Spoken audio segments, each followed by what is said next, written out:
Hello, everybody. This is Max Headroom, and I thought today we could have a little bit more of a different video, one that's unscripted, a little bit less serious. Well, not less serious necessarily, because it is a very serious topic, but maybe one that we could instead just go through what I'm viewing here on Facebook.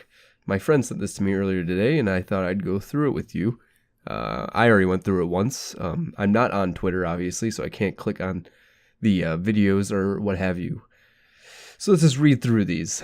Number one, watch this video. People don't understand how Broward County School Sheriff officers operate. I'll explain. And I'm sure the video shows some nice, compelling, damning evidence towards them. And then, but we're going to go through and essentially, I believe the Twitter person goes through and accurately states what happened in the video and why the situation happened the way it did. All right, so number two, I spent about 18 months in 2012, 13, and 14 investigating Broward and Miami-Dade school policies and how those policies transfer to law enforcement practices. Number three, my interest was initially accidental. I discovered an untold story of massive scale and consequence as a result of initial research into the Trayvon Martin case and his high school life. What I stumbled upon was a Broward County law enforcement system in a state of conflict. The Broward County School Board and District Superintendent entered into a political agreement with Broward County law enforcement officials to stop arresting students for crimes. The motives was simple. The school system administrators wanted to improve their statistics and gain state and federal grant money or for improvements therein. So, first off, we already have a huge problem here. Obviously, I want to start off by saying the Broward County Sheriff's Department they're fucking cowards. They are lower than dirt kind of human beings who have abandoned their jobs, essentially. And two, and what they're doing going around trying to defend themselves, it's absolutely pathetic. It's abhorrent, and I will not defend them whatsoever. I am a very pro-police kind of person, if you can't tell from the content of this channel, and they are despicable, absolutely despicable human beings. And now this I don't know if this is all true. I have not done the research myself. I should, but I haven't gotten around to it. I'm having surgery tomorrow, so I've had other things on my mind. So I thought that I'd make this video for quick fun.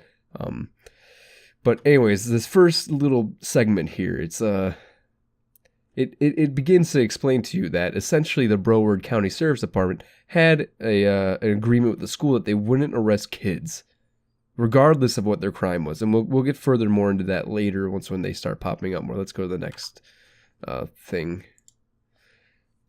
All right, so number 6. So police officials, the very highest officials of law enforcement, sheriffs and police chiefs, entered into a plan. And it has this little readout here. I'll read it for you. Miami-Dade, or however you want to say it, schools police reduces juvenile delinquency by 60%. Man, I wonder how they did that. I wonder how they reduced it. Or is reduced it or is ignored a better word there. Miami-Dade schools police ignores juvenile delinquency by 60%. I wonder if that word works more appropriately here. All right, I'll continue. Miami-Dade school police was recently commended by the Florida Department of Juvenile Justice for dramatically decreasing school-related delinquency in Miami-Dade County Public Schools. MDSPD has the distinction of decreasing school-related juvenile delinquency by an impressive 60% for the last 6 months of 2011, which was the largest decline in any school district in the state. The police force is being heralded for adopting effective alternatives to arrest such civil citations. The MDSPD has also seen a 35% decrease in the amount of referrals to the DJJ. 3 years ago, we set out to create and maintain a police department focused on redefining our role and reaffirming our values through prevention, intervention, law enforcement, and education. Our mantra is education, not incarceration, said Chief of Schools Police Charles J. Hurley. MDSPD has taken a student-centered approach to law enforcement by engaging and helping students and their families with the assistance of school leadership. Involved parents and community stakeholders, the police department has been able to cut student arrests by a remarkable 35%. I'm extremely proud of our men and women on the police force. It is our intent to demonstrate compassion and understanding to our students and their families. And continues on, but I can't click on the image to make it larger, obviously, because I'm not on Twitter. So this you're going to see more later on about how they're decreasing. And like I said earlier, it ignores juvenile delinquency, and you'll understand more as we get further on. Number 7. As soon as Miami-Dade began to receive the benefits, political and financial, from the scheme, Broward County joined on. The approach in Broward was identical to the approach in Miami-Dade. And I'm assuming that this article, this statement here, is just confirming that that statement. I'm assuming. Again, all this is assuming, so I'm not 100% positive, but it seems pretty damning, and this guy seems to know what he's talking about. Let's go on to next. Number 8. It's important to remember this was not an arbitrary change. This was a well-planned fundamental shift in the entire dynamic of how teenagers would be treated when engaged in criminal conduct. And then it's a collaborative agreement on school grounds. I can't click on it, but I'm, again, assuming that this goes into what the sheriff's department agreed with the school. Number 9. The primary problem was the policy conflicted with laws, and over time the policy began to create outcomes where illegal behavior by students was essentially unchecked by law enforcement. And you got a nice little picture. No tolerance for zero tolerance. Yeah, that's nice. I don't want a zero tolerance policy. I want people to go commit crimes, have no repercussions, and then just kind of keep on committing crimes. Because what's wrong with crime? I love it. I absolutely love it when people are committing crimes. It's my favorite thing. And then it says, the story behind the so far successful crusade to end the disproportionate student arrests and suspensions in one Florida school district. Is there a reason it's disproportionate? Or is there a reason it is? Are there more crimes being committed potentially? I don't know. Maybe. Initially, the police were excusing misdemeanor behaviors. However, it didn't take long until felonies, even violent crimes, armed robberies, assaults, and worse, were being excused. Now, there's a little picture here. There's a question, can't read it, and the answer, in reference to the found property. Because he told me he wrote it up as found property because of the situation, there was a lot of arrests being made at Michael Crop. There were a lot of drug-related cases, and they needed to cut back on any type of crime that was going on there, and that it came up from his supervisor up the chain. So this found property thing is going to come up again, and it's disgusting. It's absolutely disgusting. And this thing is about 28 of these long, so just bear with me. Number 11, the need to continue lowering the arrests year over year meant that increasingly more severe unlawful behavior had to be ignored. See, there's that word, ignored, rather than decreased or whatever the other word they used earlier. Over time, even the most severe of unlawful conduct was being filtered by responding police. Number 12, we found out about it. When 6 cops blew the whistle on severe criminal conduct, they were being instructed to hide.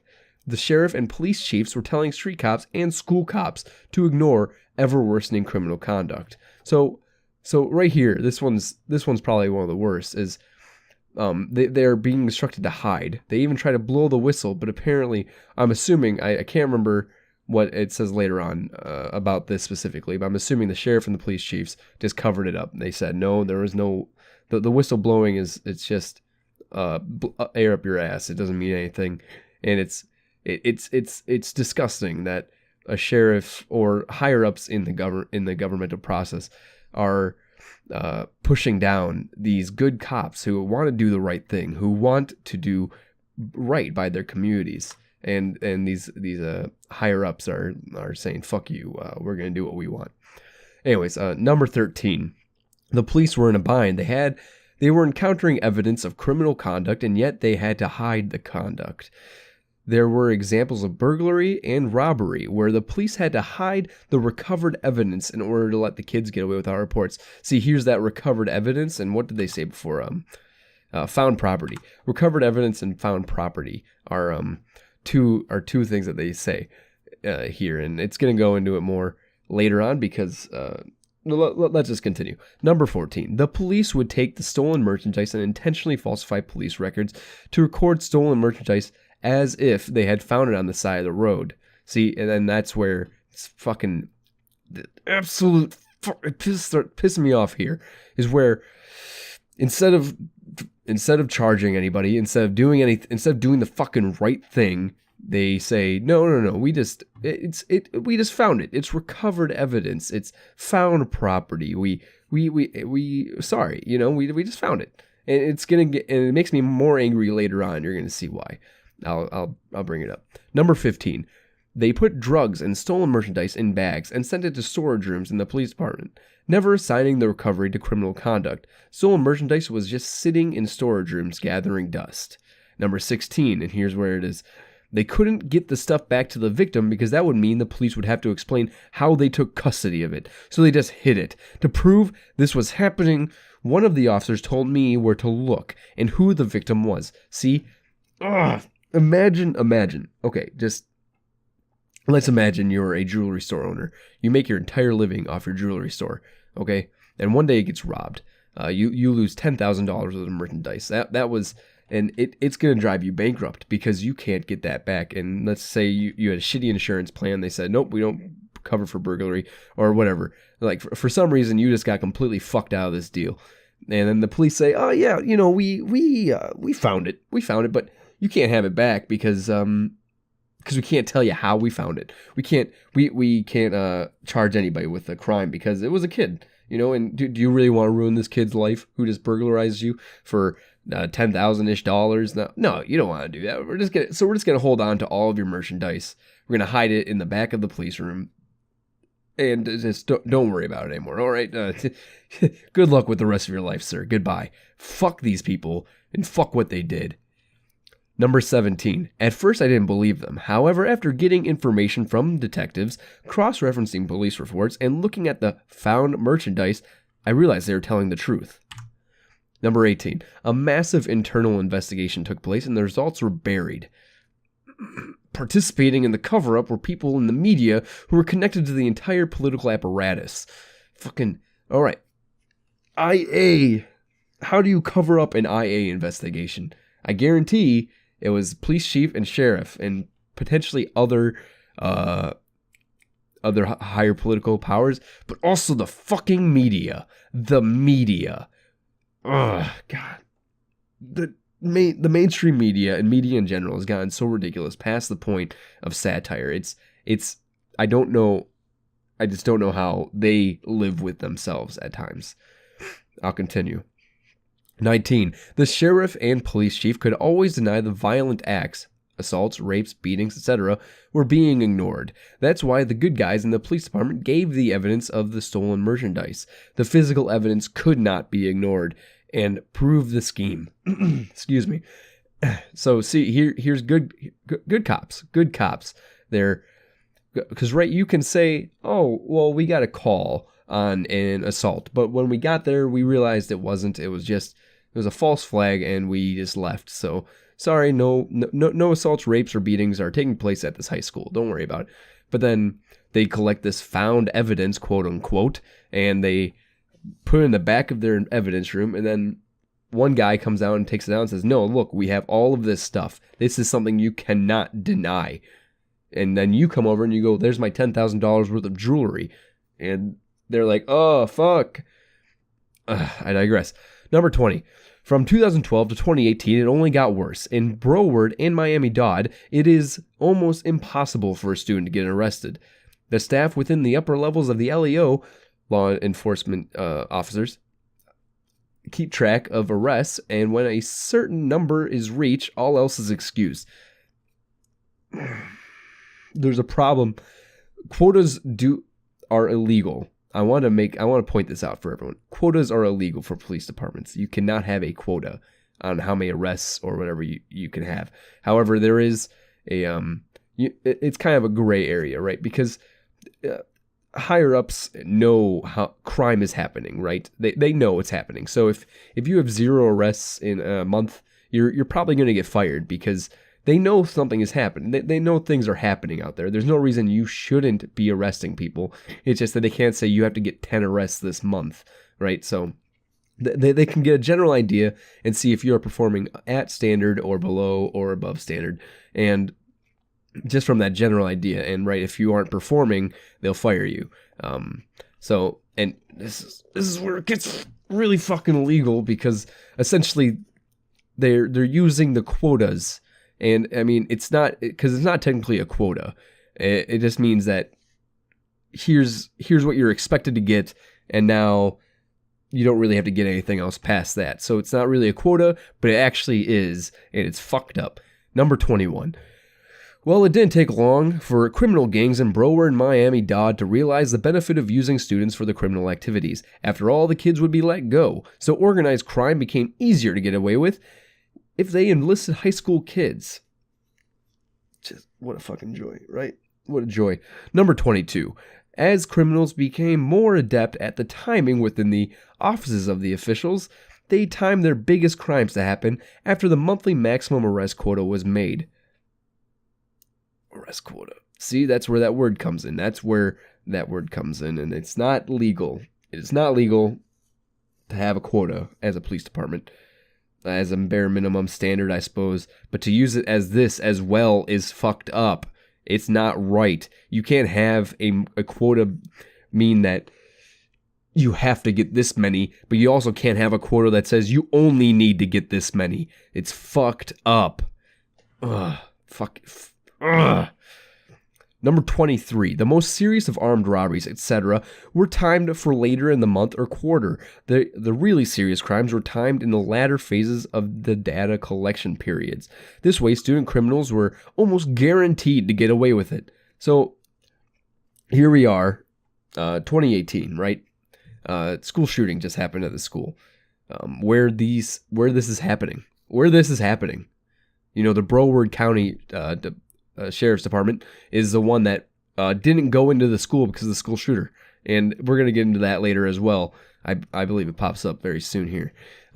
So you've let students become criminals simply because they are students. Because you wanted your numbers to fucking look good. Instead of making these people appropriate citizens, instead of making them realize their actions have consequence, and then allowing even worse crimes to happen because you just kept on turning a fucking blind eye. And then it was too late. You're past the point of no return and you couldn't get good again. Fuck these police departments. Fuck the police chief and fuck the sheriff. They all fucked their own people. They fucked those students of that school. Number 24. Now, you can see how that entire process gets worse over time. Present corruption, the need to hide the policy, expands in direct relationship to the corruption before it. This is where the school police come into play. Oh, I forgot about this. This gets messed up. Number 25. Understanding the risk behind the scheme, it became increasingly important to put the best corrupt cops in the schools. Best as in smartest. Those SROs became the ones who were the best at hiding the unlawful conduct. Number 26. Again, over time, the most corrupt police officers within the system became the police inside the schools. These officers were those who were best skilled at identifying the political objectives and instructions. Number 27. Those school cops also have special privileges. It's a great gig. They get free on-campus housing close to the schools they are assigned to, etc. They're crooked as hell, and the criminal kids know just how to play them. It's a game, also an open secret. So they have specifically assigned a liaison police officer, right? When I was in school, I had one.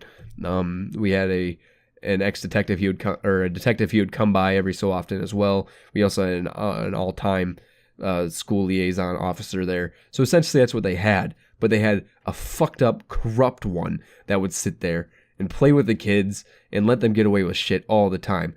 I wouldn't be surprised if underhand deals were going on where the kids said, hey, I'll give you $100 if you turn your eye while I beat this kid up over here. Maybe I'm going to go beat up fucking Cruz, right? Nothing bad can happen from that, right?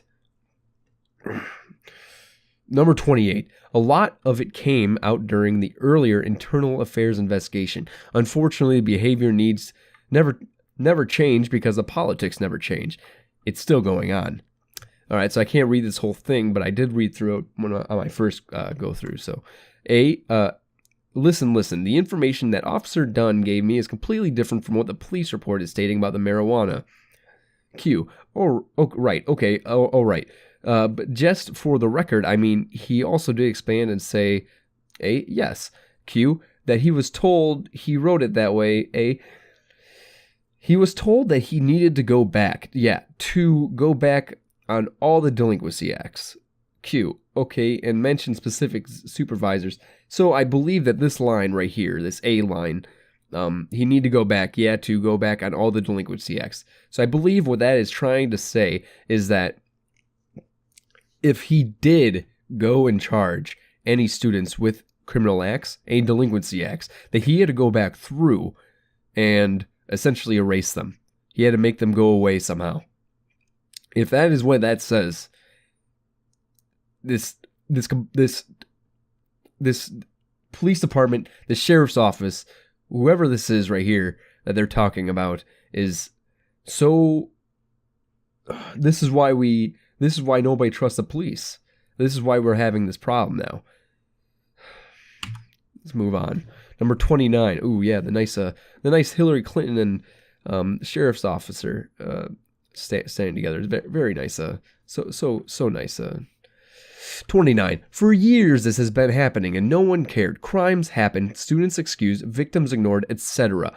The Broward County school and law enforcement system is designed to flow exactly this way. It's politics.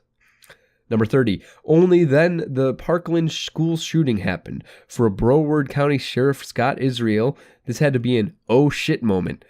But not for the reasons the media initially thought. If people start digging, they'll discover the shooter was one of those previously excused students.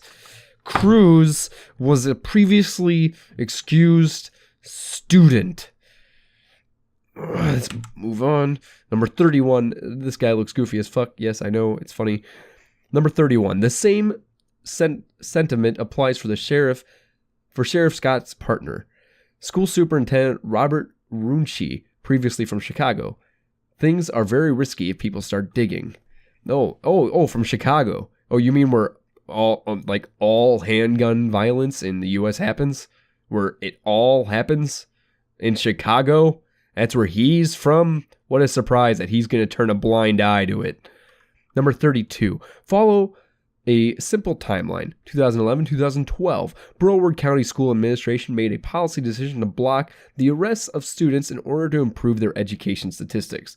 So they said, we're not going to arrest anybody to make our school look good. Yep, we already went through that. Number 33, 2013-2014. Praise for the program. So I'm assuming that what this article says here is, hey, good job. You lowered crime and now your school looks good. Congratulations. But we're not going to look any deeper. Just good job on the surface level. Even if you're doing some fucking shady shit, I don't care. We don't care at the media here. We just want to see you do well and have lower arrests because the police are bad and arresting people is bad. Number 34, 2017. The program continues. Still chasing year-over-year reductions. Worse and worse crimes being excused.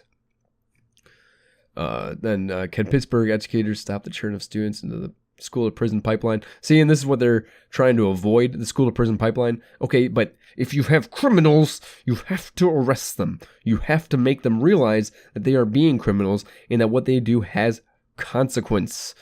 A surprising, weird, strange thing to have happen to people that do the wrong fucking thing. It's called consequence, punishment. Make them realize that they can't do this thing anymore. And if they continue doing it after they leave school, well, to prison it is. Who cares? Let them fucking rot. Number 35, 2018, Parkland school shooting, 17 dead. Political cop SRO coward from the shooter, now retiring. School board wondering what went wrong. Entirely predictable. I wonder what went wrong. Maybe it's is it because you ignored him? Is it because kids probably beat him up, but but hey, we'll just ignore it because we don't want to arrest anybody. We don't want to get anyone in trouble for beating up this weird kid at school. We don't want them to go to jail or delinquents or have any delinquencies marks on their record. That'd be wrong. We can't fuck over these kids because this guy got beat up. I mean that's just wrong, right? I mean what's the worst he's gonna do? What's the worst he's gonna do? Oh, and we arrested him earlier. We excused one of his penalties earlier, but it's just one time. It's just one time. What's going to happen? What's going to happen if we just ignore it one time? Whatever. Number 36. I will give testimony, provide names, outline dates, and give all prior records to any lawyer for use in a wrongful death lawsuit, so long as their intent would be to financially ruin the entire system and personally bankrupt their participants. I fucking agree. Do it. Some lawyer out there, destroy these systems. Get the higher ups arrested. Get them out of their fucking jobs. Number 37 end is a quote from Rustin Coley. I don't know who that is, to be honest. Start asking the right fucking questions. Okay, and now there's one more here, but it's not numbered, so I don't know if it counts. This might just be... now the story behind the tweet from Drake Tapper will make more sense. This is horrific. In November, a tipster called BSO to say Cruz, Broward Sheriff's Office, to say Cruz could be a school shooter in the making, but deputies did not write up a report on that warning. It came just weeks after a relative calling, urging BSO to seize his weapons. Oh my God. There it is. The nail in the fucking coffin. The nail. Oh. They could have prevented it all. They could have, but no. Let's turn a blind eye here's some affidavits. Sorry. Let's turn a blind eye just to make our numbers look good. We want a 60% decrease, right? 60% decrease in juvenile delinquency. Hey, who cares if this guy has a bunch of weapons and is a potential school shooter? The FBI had a chance to stop him. The BSO had a chance to stop him. Everyone had a chance to stop him, but no, we should just fucking ignore it. I'm sure nothing will come of it. School shootings, they never happen, ever. And everyone, that one kid, David Hogg? Oh, that fucking kid is out here defending the BSO. And I bet he doesn't know this. Even if he did, I bet he still would. I bet he would still defend the BSO after this. Why? Because that kid's a fucking cuck. This is bullshit. And I hope this entire sheriff's office burns. I hope the entire police station burns. I hope the school district burns. And I hope everything comes to them. They deserve it. They deserve to lose everything they have. God, I hope that this becomes more than just a Facebook post with, 30 views. This deserves more than what it has right now. Well, if that hasn't got Oscar written all over it, I'll eat my invitation to the award ceremony.